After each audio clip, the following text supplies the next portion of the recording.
Bismillahirrahmanirrahim. Assalamualaikum warahmatullahi wabarakatuh. Sebelumnya perkenalkan, nama saya Husnul Khatimah. Di sini saya akan menjelaskan beberapa pengertian tentang bahan ajar. Nah, di sini saya akan menjelaskan yang pertama, bahan ajar cetak. Nah, pembelajaran bahan ajar cetak ini dapat diartikan sebagai perangkat bahan yang memuat materi atau isi pelajaran yang mencapai tujuan pembelajaran dengan dituangkan menggunakan teknologi cetak.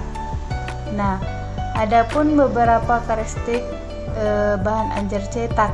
Yang pertama, mampu membelajarkan para siswa, yang artinya bahan ajar cetak ini harus mempunyai kemampuan menjelaskan yang sejelas-jelasnya.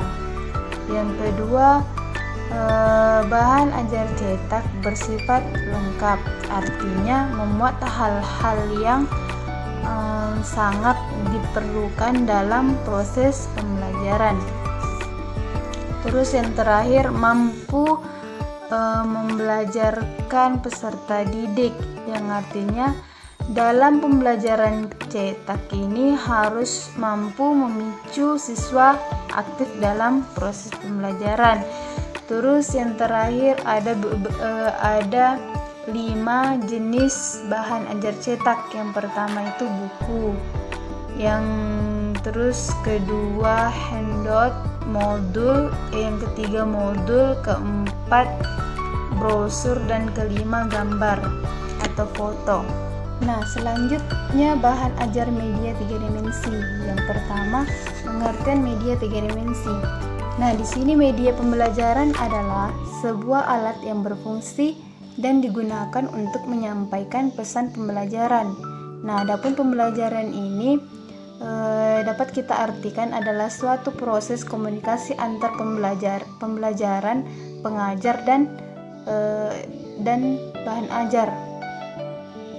Selanjutnya, jenis-jenis bahan 3 dimensi. Di sini ada 4 model. Yang pertama, model padat, yaitu memperlihatkan bagian permukaan luar daripada objek dengan seringkalinya membuang bagian-bagian yang gagasan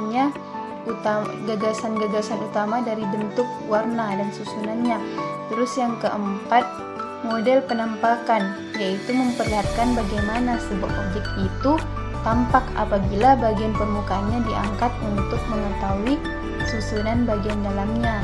Terus yang ketiga, model kerja, yaitu dengan tiruan dari objek yang memperlihatkan bagian luar dari objek asli ini, gunanya untuk memperjelas dalam pemberian materi kepada siswa.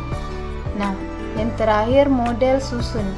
Nah, model susun ini terdiri dari beberapa bagian objek yang lengkap apabila sedikitnya suatu bagian penting dari objek itu. Terus yang bagian karakteristik media 3 dimensi ini,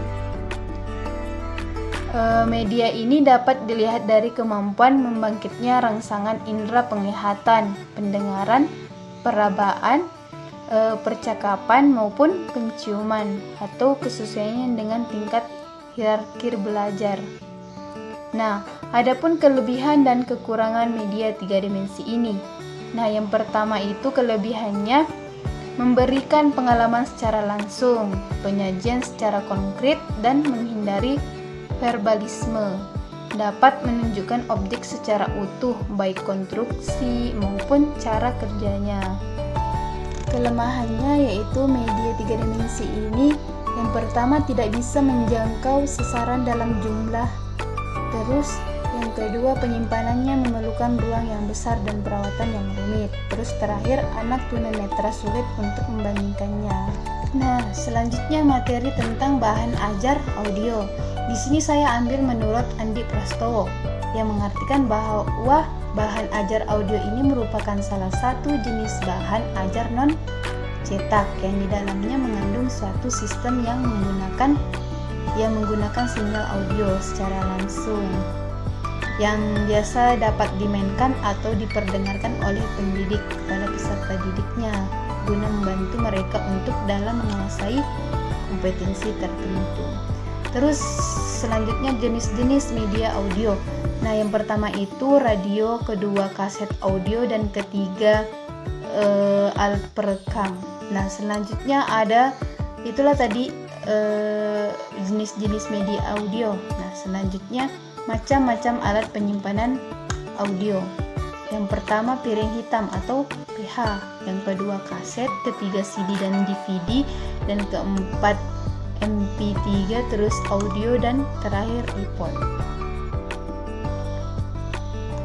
Nah, adapun manfaat bahan ajar audio sebagai media pembelajaran ini yaitu yang pertama pengajaran musik literari atau pembacaan pembacaan sajak dan kegiatan dokumentasi. Terus B. Pengajaran berbahasa asing baik secara audio ataupun audiovisual. Terus yang ketiga pengajaran melalui radio atau radio pendidikan. Yang terakhir paket-paket belajar untuk berbagai jenis materi yang memungkinkan peserta didik ini dapat melatih daya tafsirnya dalam suatu bidang studi. Nah, selanjutnya materi terakhir tentang pengertian bahan ajar video. Nah, di sini saya mengambil menurut para ahli. Yang pertama itu Arsyad yang menyatakan bahwa video ini merupakan gambar-gambar dalam frame, di mana frame demi frame diproyeksikan melalui lensa proyektor secara mekanis sehingga pada layar terlihat gambar hidup. Nah, dari pengertian di atas dapat kita simpulkan bahwa video merupakan salah satu jenis bahan ajar audiovisual yang dapat menggambarkan suatu objek yang bergerak bersama-sama dengan suara alamnya atau suara yang sesuai. Nah, video ini dapat menyajikan informasi, memaparkan proses, menjelaskan konsep-konsep yang rumit, mengajarkan keterampilan, mengikat atau memperpanjang waktu, dan mempengaruhi sikap. Dan menurut Arsyad 2011 mendefinisikan bahwa bahan ajar audiovisual ini adalah jenis bahan ajar yang digunakan dalam kegiatan pembelajaran dengan melibatkan pendengaran dan penglihatan sekaligus dalam suatu proses atau kegiatan.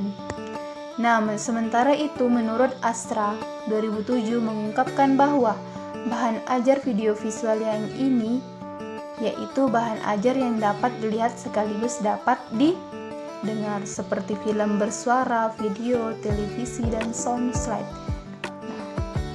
Adapun tujuan penggunaan bahan ajar video ini, yang pertama tujuan kognitif, dapat menggambarkan kemampuan kognitif yang menyangkut kemampuan mengenal kembali dan kemampuan memberikan rangsangan berupa gerak dan sensasi.